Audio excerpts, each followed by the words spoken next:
I first got into powerlifting as a joke, and then 2.5 years later, no, I've just not really stopped. When I really can't be asked what makes me actually go, is just a really strong coffee, and then I don't have a choice. I'm proud looking back at me maybe 3 years ago in the little women's only room of an exercise for less in Stockton, quaking in my very boots, walking through the free weight section to get to my little women's only section.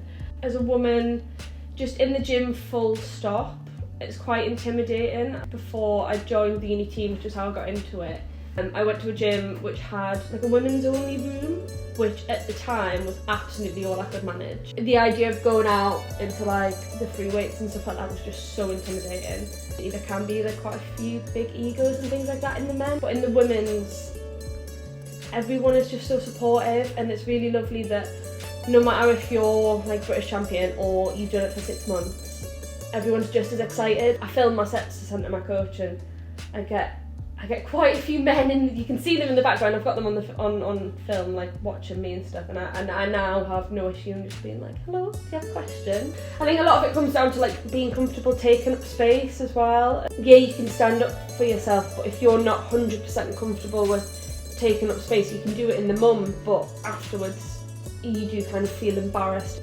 You are going to get people looking at you, and you are going to get people who are like, that's a little bit weird, or like, oh, that's not very ladylike or whatever.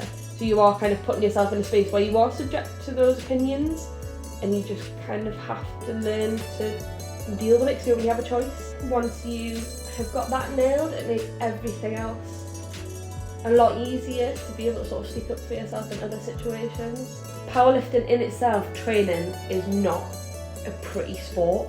You don't have to walk about all the time looking attractive for other people. Like, it's taught me to be more kind to myself and sort of look after myself as like an actual like human body with moving parts, do you know what I mean? Because you can't demand all these things from yourself if you're not sort of nurturing that. And it's been really nice to kind of live in a body and in a brain that sort of treats itself a bit nicer. I think that's it. It feels powerful.